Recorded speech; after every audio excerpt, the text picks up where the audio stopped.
Slavoljub Epifanić, naš je sugrađanin koji je u 31. godini života na prečac ostao bez vida.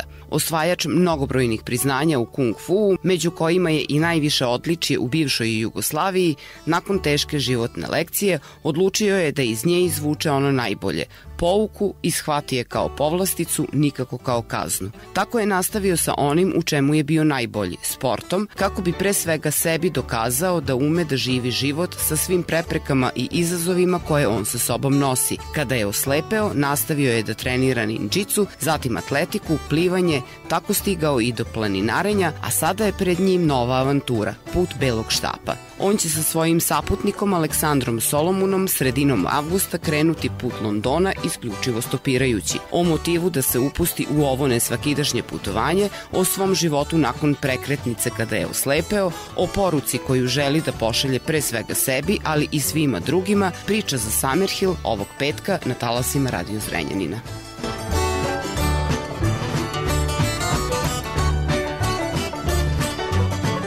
Radi se o toj jednoj akciji koju mi je predložio Aleksandar Solomon. Prosto smo se tako i upoznali i družili. Učinilo mu se kao da sam neko ko bi bio spreman za takvu jednu avanturu.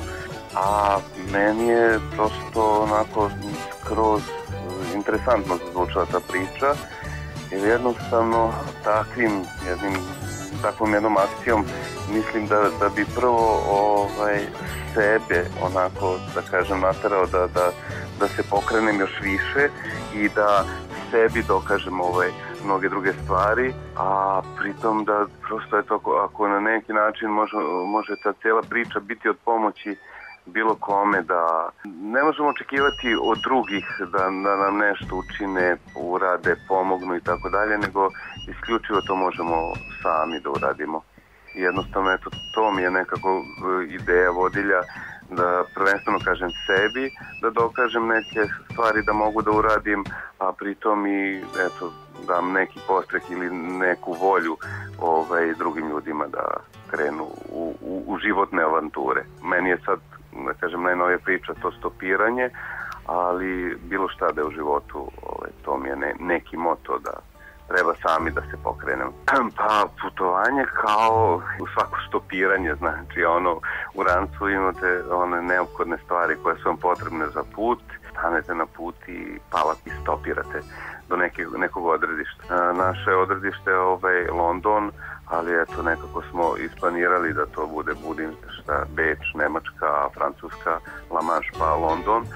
Sad, što kažu stari iskusni stoperi, nikad se ne zna dokle ćete stići, gde ćete stići, koje doba dana, noći, tako da ne možemo fiksirati, sad do podne ćemo stići u Beč, pa ćemo tu prenoćiti, nego prosto stopiramo, otprilike to nam je okvirna neka ruta, a kako će to ići, to ćemo obaveštavati usput, a usput mi to želimo da sve dokumentujemo tim nekim video snimcima od kojih bi posle napravili te neke dokumentarni filmić ili posle nekih dokumentarne serije gde ćemo pokušati da prenesemo impresije svih onih dobrih ljudi koji su uz nas, od kako smo počeli ovu priču.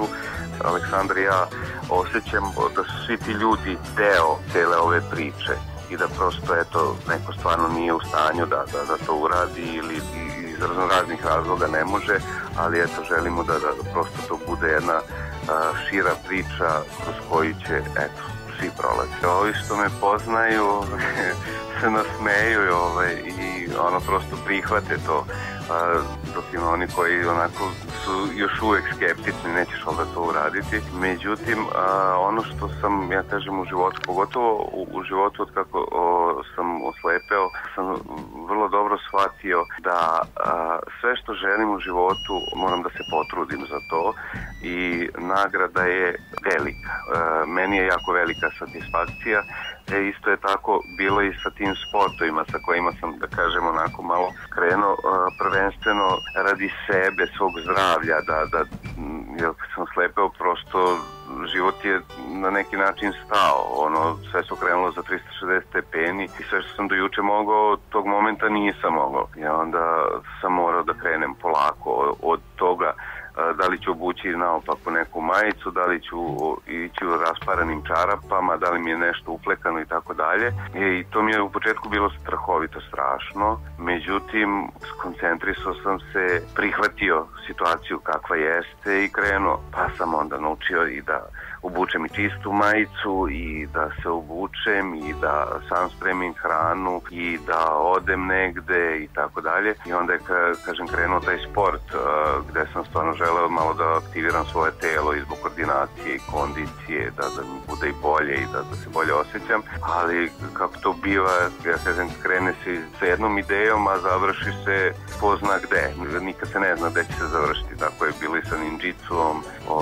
Nije mi na kraj pameti palo da ću doći do zvanja majstora, recimo, ili s atletikom, sa slepima da se takmičim. To sam hteo prosto da upoznam neke druge ljude, nisu mi bili bitni rezultati, ali eto i oni su se prosto desili nekako usput. Malo sam se ja potrudio, eto imao sam tog savršenog trenu, nažalost pokojnog Peru Šumahera, koji je celim svojim bićem želeo da mi dočara i da me nauči, recimo, da bacam koplje, koje do tada nisam uhvatio u ruke. I tako, onda prosto sledeće to nekako planinarenje gde sam osetio tu staž borbe, ali ne kao na sportskim takmičenjima, nego isključivo sa samim sobom.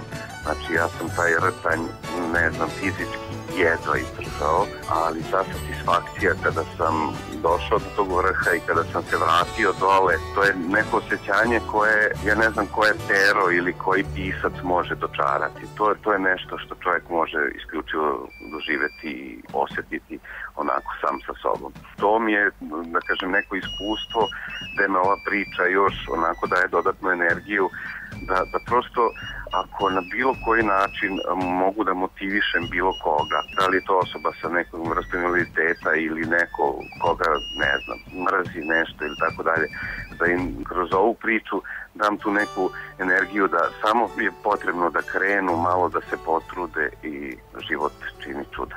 Ja sam nekako imao sreću da krenem sa bavljenjem onog što sam želeo, jer kao klinac sam uveć gledao te filmove, Bruce Lee i tako dalje, i otvorio se Kung Fu klub, prvenstveno prvo u Perlezu, pa sam posle putovao godinama za Sefkerin, stopirao, eto još tada sam počeo sa tim stopiranjem, biciklom, motorom, autobusima, kako god.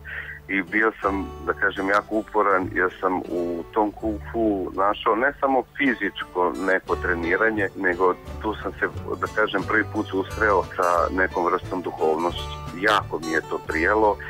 Sada iz ove perspektive mogu da kažem da onih momenta kada sam trenirao, pogotovo Kung Fu, pošto sam se njime najviše bavio, najduži vremenski period, da mi je ona životna skala išla na gore. Svi oni periodi kada sam prekidao, da li to zbog armije ili tako nekih drugih situacija, tada sam imao propadanje, znači skala je se spuštala dole. Bezgranično sam zahvalan mom treneru Stevi Sefkerina i Kung Fu, koji je u stvari od mene mladog, da sam bio tinejdžer, napravila nekoga ko je umeo da ceni i da nauči da se bori, ali najvažnije je borba sa sobom. Mislim, u ringu to je okej i to je lepo, interesantno jednog perioda, ali najveća borba je kada se čovjek bori sa sobom i koliko god da pobedi sebe, on je onako na vrhu.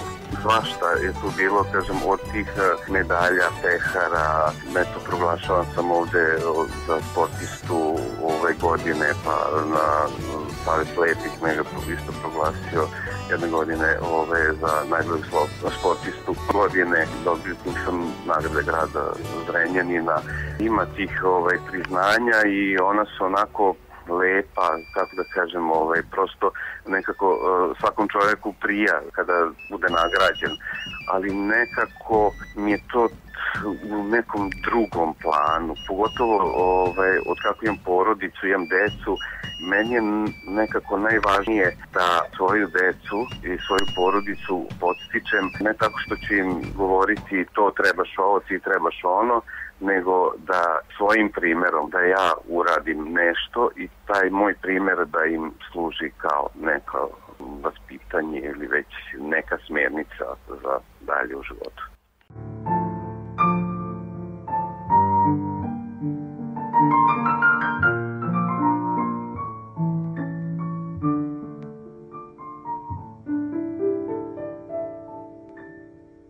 Život je more, pučina crna, po kojoj tonu mnogi što brode.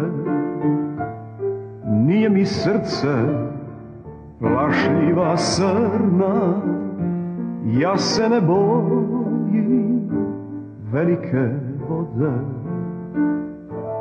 Lome me vali, nose me struje, oseka sreće, a tuge plima. Šiba me nebo, bićemo oluje, ali još se ne dam i još me ima.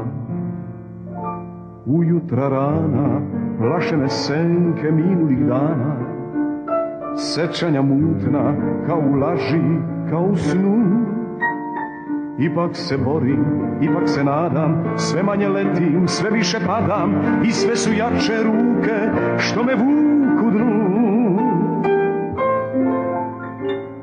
Možda će žena svilenog vedra koja me zove i pruža ruke, uliti vetar u moja jedra, do nove žene, do nove luke.